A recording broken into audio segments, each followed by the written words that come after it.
Hello everyone.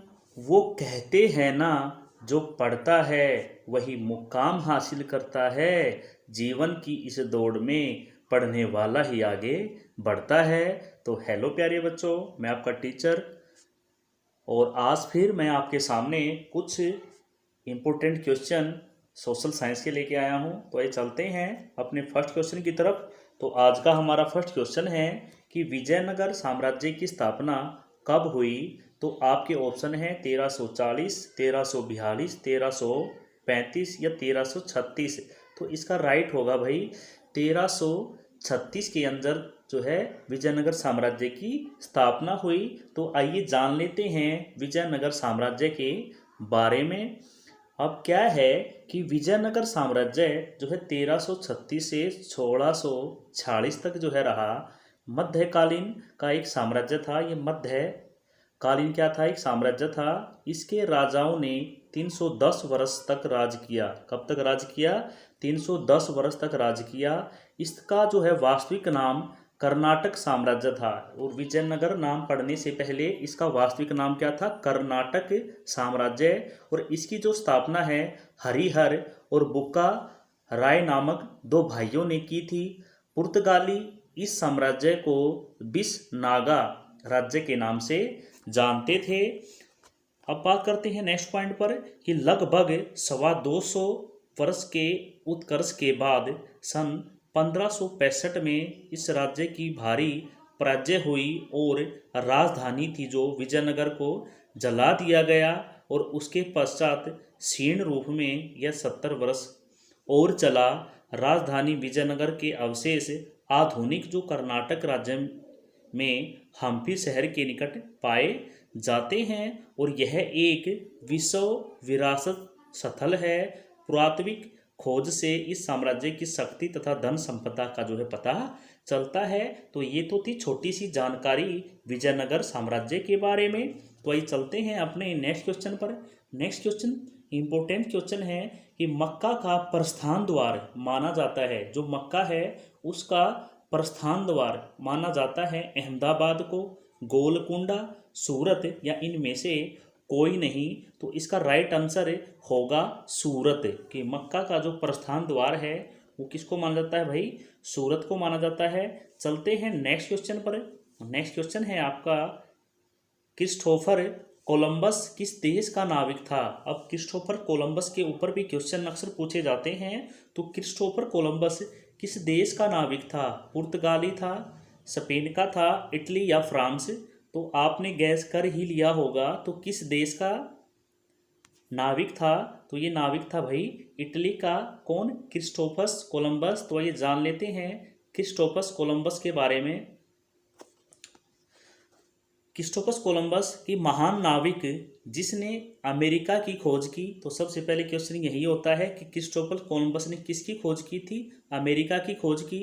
यद्यपि America पहुंचने वाला वह प्रथम यूरोपीय नहीं था, कि वो नहीं था कि जो सबसे पहला वहां पहुंचा था। किंतु कोलंबस ने यूरोप वासियों और अमेरिका के मूल निवासियों के बीच विस्तृत संपर्क को बढ़ावा दिया। उसने अमेरिका की 4 बार यात्रा की। कितनी बार यात्रा की? अमेरिका की 4 बार।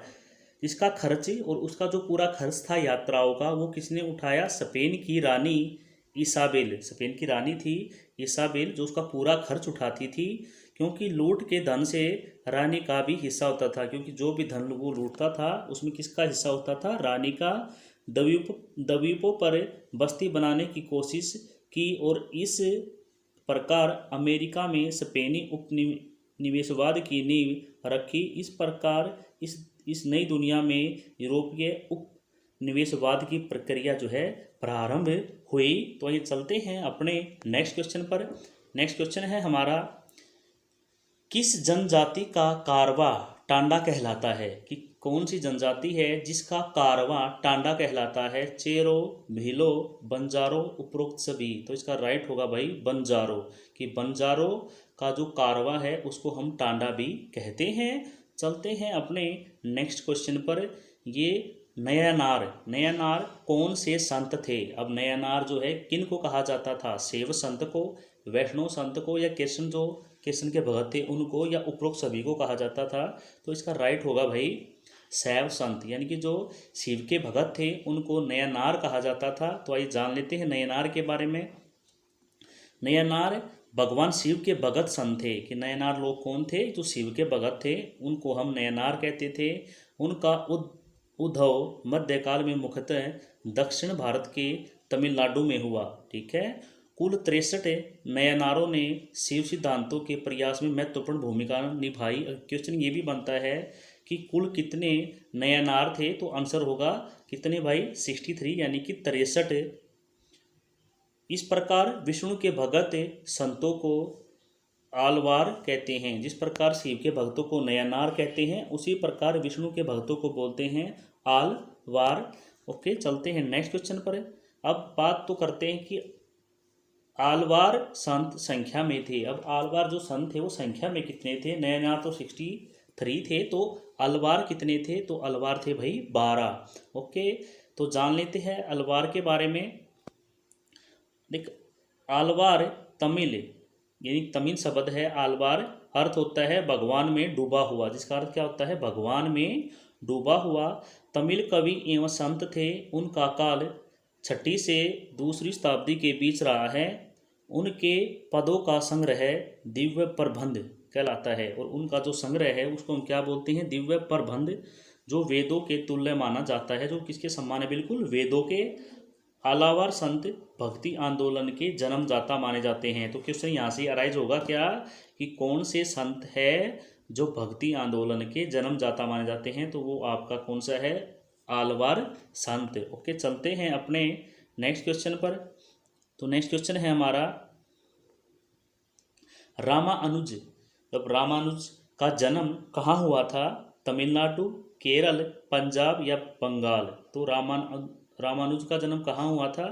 तमिलनाडु, केरल, पंजाब या बंगाल? तो उनका जन्म हुआ था भाई तमिलनाडु में। ओके, आइए जान लेते हैं रामानुज के बारे में। वैष्णव आचार्यों में प्रमुख ये वैष्णव आचार्य थे।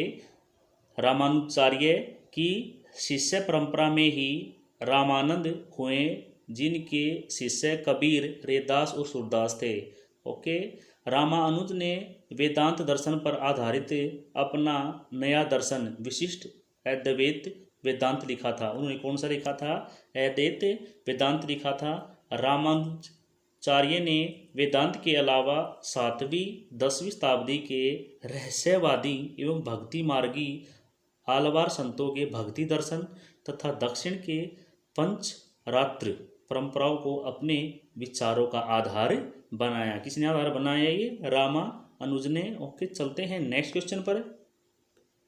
नेक्स्ट क्वेश्चन है हमारा गुरु गोविंद सिंह ने खालसा पंथ की स्थापना कब की? ये बहुत ही मोस्ट इंपोर्टेंट क्वेश्चन है, अक्सर एग्जाम में पूछा जाता है।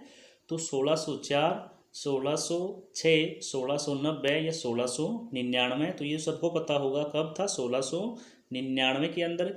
ओके, आइए जान लेते हैं गुरु गोविंद सिंह के बारे में।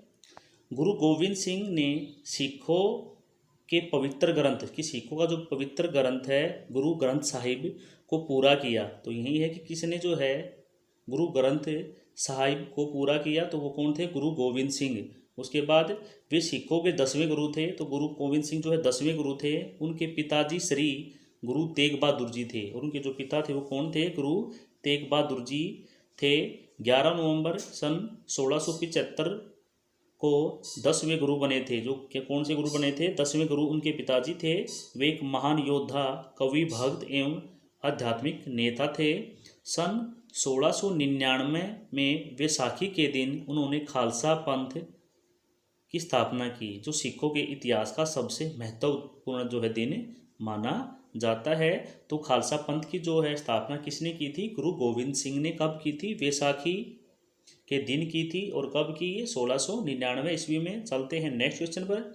नेक्स्ट क्वेश्चन है नाम घर स्थापित करने की पद्धति किसने चलाई? अब नाम घर स्थापित करने की पद्धति किसने चलाई? सूरदास ने, शंकर देव ने, रामानुज ने, या इनमें से कोई नहीं? तो राइट होगा आपका शंकर देव। शंकर देव ने क्या था? जो नाम घर स्थापित करने की पद्धति को चलाया था। ओके, चलते हैं नेक्स्ट क्वेश्चन पर।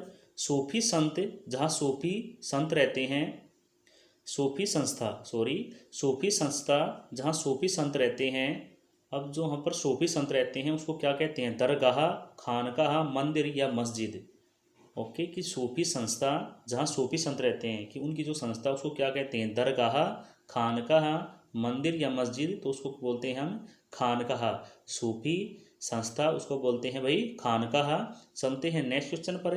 आंध्र प्रदेश का, जो आंध्र प्रदेश है उसका शास्त्रीय नृत्य क्या है? अब आंध्र प्रदेश का शास्त्रीय नृत्य क्या है? भरतनाट्यम, कथकली, कुचिपुड़ी या ओडिसी। तो इसका राइट होगा भाई कुचिपुड़ी, कि आंध्र प्रदेश का शास्त्रीय नृत्य कौन सा है? कुचिपुड़ी है। अक्सर एग्जाम में पूछा जाता है ये।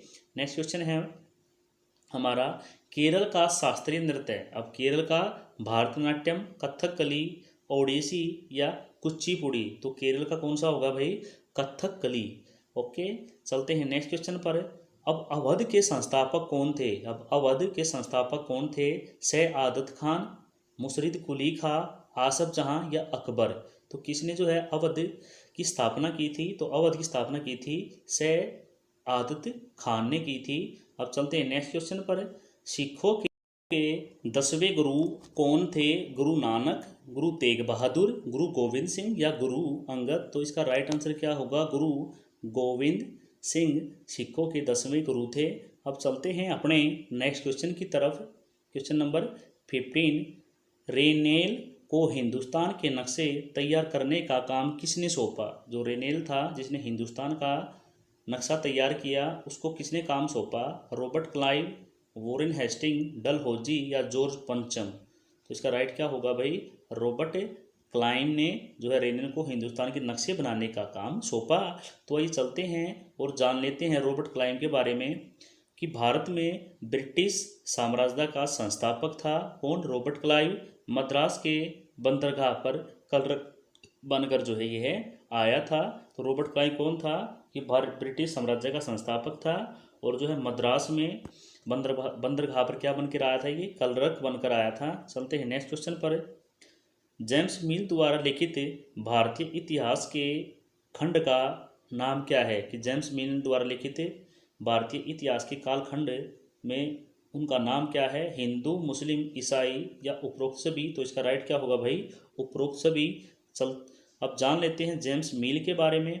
अब देखो क्या कहता है कि जेम्स मिल 1773 से 1836 जो है स्कॉटलैंड के इतिहासकार, राजनीतिक, दार्शनिक एवं मनोवैज्ञानिक थे। अब जो जेम्स मिल थे वो कहाँ के थे? स्कॉटलैंड के थे। ओके, डेविड रिकॉर्ड के साथ उन्हें क्लासिकल अर्थशास्त्र का जनक माना जाता है। अब डेविड रिकॉर्ड के साथ उन्हें क्लासिकल जो अर्थशास्त्र है उसका जनक भी माना जाता है। वे जॉन स्टुअर्ट मिल के पिता थे। अब जॉन स्टुअर्ट मिल के वे पिता थे। जेम्स मिल ने 1817 में ब्रिटिश भारत के इतिहास व्यवस्थित ढंग से रखा। इसे भारत का पहला प्रमाणित इतिहास मान लिया गया कि 1817 में उन्होंने क्या किया था? जो भारत का इतिहास था उसको व्यवस्थित ढंग से किया था, जिसको क्या मान लिया गया? एक प्रमाणित इतिहास मान लिया गया।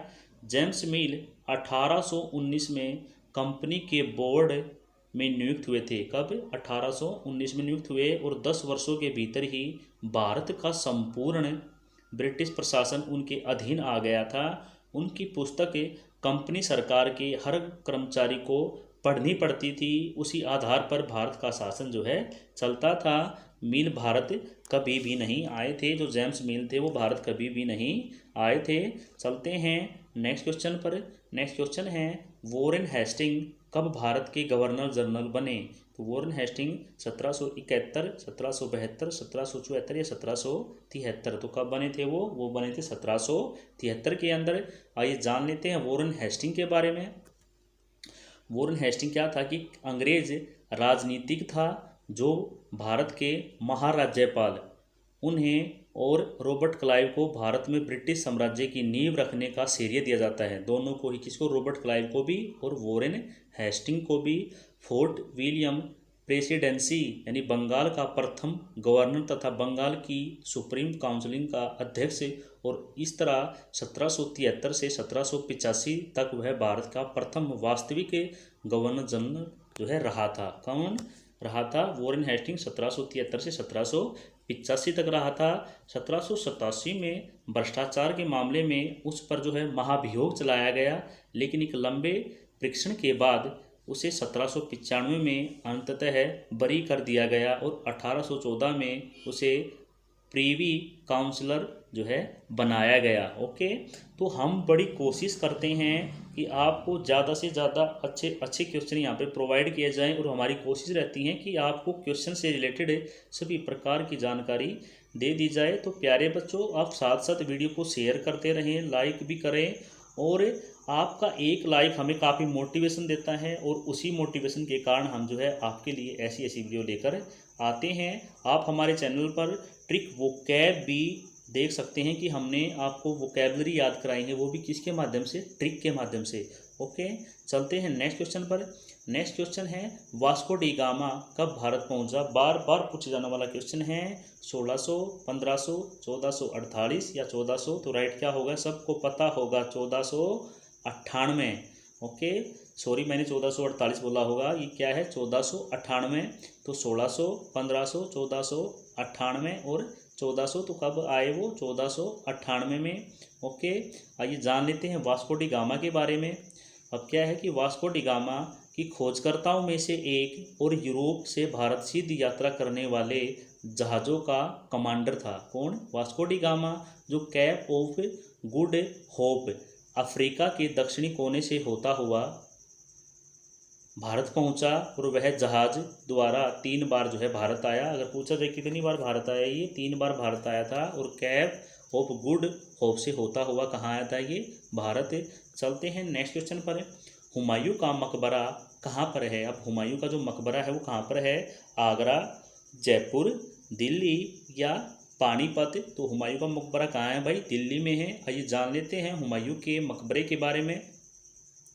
हुमायूं का मकबरा इमारत परिस मुगल वास्तुकला से प्रेरित मकबरा स्मारक है। यह नई दिल्ली के दीनपना अर्थात पुराने किले के निकट निजामुद्दीन पूर्व क्षेत्र में मथुरा मार्ग के निकट स्थित है। गुलाम वंश के समय में यह भूमि किलोकरी किले में हुआ करती थी।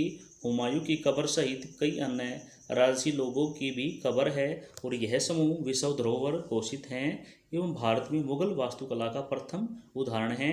ये क्वेश्चन हमारी जो पिछली वीडियो है हमने उसमें भी कराया है, ये इम्पोर्टेंट क्वेश्चन है। तो प्यारे बच्चों, आज की वीडियो कैसी थी हमें कमेंट बॉक्स में ज़रूर बताएं, और इसी वीडियो के साथ हम जो है इसका समापन करते हैं, और कल फिर मिलते हैं एक ऐसी ही इंटरेस्टिंग और बहुत सारे क्वेश्चनों के साथ। तब तक के लिए बाय, और कीप